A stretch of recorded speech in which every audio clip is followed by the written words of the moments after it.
सर्व क्षेत्रातील घडामोडींचा आवाज म्हणजे महाराष्ट्र देश न्यूज मराठी। परंतु 40 नंतर पुन्हा जुने छंद आठवा, ते सुरू करा, स्वतःवर पैसे खर्च करा। आणि स्वतःवर खर्च करणं म्हणजे ब्युटी पार्लरमध्ये जाणं नाही।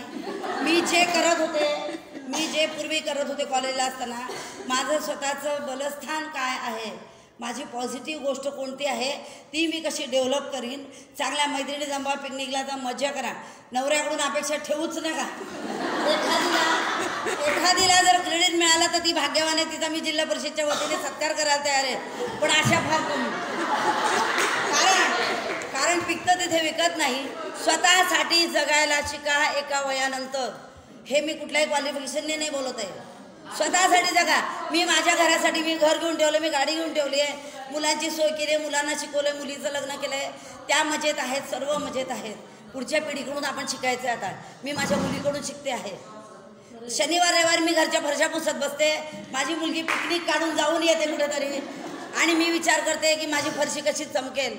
आणि याच्यामध्ये माझी चमक कमी होऊन गेली। मुलींना आणि अजून एक मला खंत वाटते की जिल्हा परिषदला पुरस्कार आहे, सर्व पदांना पुरस्कार आहेत, परंतु आदर्श कुठलाच पुरस्कार नाही आहे आणि कुठला इन्क्रीमेंट पण नाही आहे। समाधानासाठी आपण संसार जरूर करत आहोत, करणारच आहोत, पण न कुठता एन्जॉयमेंट, त्यातही एन्जॉयमेंट शोधली पाहिजे। आपले जुने छंद, आपल्या जुन्या मैत्रिणी शोधा, काहीतरी कुठेतरी फ्रीक आउट करा, मजा करा।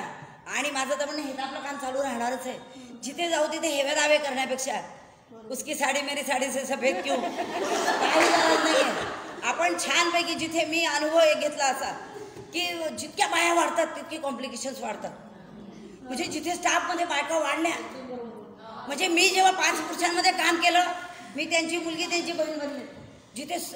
जितक्या प्रमाणात बायांची संख्या वाढत गेली, कॉम्प्लिकेशन जास्त। ही शाणी ती शाणी। अरे आपण एन्जॉय करूया ना, जेवढी वर्ष सोबत आहोत आपण सोबत काम करूया, काही क्षण आपण यादगार बनवण्याचा प्रयत्न करू। नाही, ती ना अशीच आहे, सोडू आपण या गोष्टी। आपण टिपिकल बायका बनणं सोडू। आपण बाहेर पडलो ना, आपले बायकी स्वभाव घरी टाकून येऊ। जिचं जे चांगलं आहे ते मान्य करून आपण, एखादी सुंदर असेल तिला सुंदर म्हणा, एखादीचा ड्रेसिंग सेन्स चांगला असेल, एखादी टापटिपीची आहे, एखादीचा स्वभाव चांगला आहे, हे आपण कधी जाणून घेणार? आपण नाही घेत, आपण फार हेवे दावे करतो। आणि हेच आपण टिपिकल बायकेपणा जो आहे तो अजून आपण थोडासा बाजूला टाकूया। आपण एकमेकींची स्तुती नाही करू शकत। आपल्याला लगेच असं कॉम्प्लेक्स येतो की ही माझ्यापेक्षा छान आहे। आणि मी माझ्या आयुष्यात हा बाळगलाच नाही। माझ्या स्टाफमध्ये अनेक देखण्या बाया होत्या, अनेक सुग्रणी होत्या, अतिशय आदर्श बायका पण होत्या। मी त्याचा बाळगला नाही। म्हटलं मी आहे ना, मी जशी आहे तशी आहे, माझ्यासारखा एकच पीस आहे जगात, दुसरं नाही। त्यानंतर एक आपण हे लक्षात घेतलं पाहिजे, आपण बायकांनी बऱ्याच गोष्टी बाजूला सोडल्या पाहिजेत। त्यामुळे आपण काय करतो, घरी पण भानगडी करून घेतो, तिथं डोकं आउट केलं की तिथे हेडमास्टरची डोकं लावतो, त्यानंतर एकदा पालक येतो त्याच्याशी डोकं लावतो। त्यापेक्षा आपण जर छानपैकी सगळ्यांना भेटण्याचा प्रयत्न केला, मी करते माझ्या परीने प्रयत्न। मी कंडक्टरला पण चॉकलेट देऊन टाकणारी बाई। त्यांनी माझ्यासाठी आडवळणी जागेवर मला जर गाडीत बसवले, मी त्याला लगेच चॉकलेट देऊन टाकते। तो म्हणे काय ताई? म्हटलं नाही, भेटत राहा। म्हणजे आपण आता आयुष्य क्षणभंगूर आहे। मी आज इथे बोलते आहे, असा कुठला जिहार नाही की मी 60 वर्ष जगणार आहे का 70 वर्ष जगणार आहे। आपण आनंद वाटूया। आपण जिथेही भेटलो तिथे आपण असं एकमेकांना बघतो की जसं आज हाय पाय दिसते। आपण मन मोकळं बोलत नाही, आणि हे बोलणंच आपण वेगवेगळ्या रोगांच्या रूपाने आपल्या शरीरामध्ये येतो।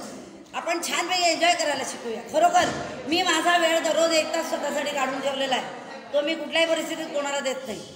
आपण स्वतःसाठी जगूया, थोडं स्वार्थी होऊया। धन्यवाद। सर्व क्षेत्रातील घडामोडींचा आवाज म्हणजे महाराष्ट्र देश न्यूज मराठी।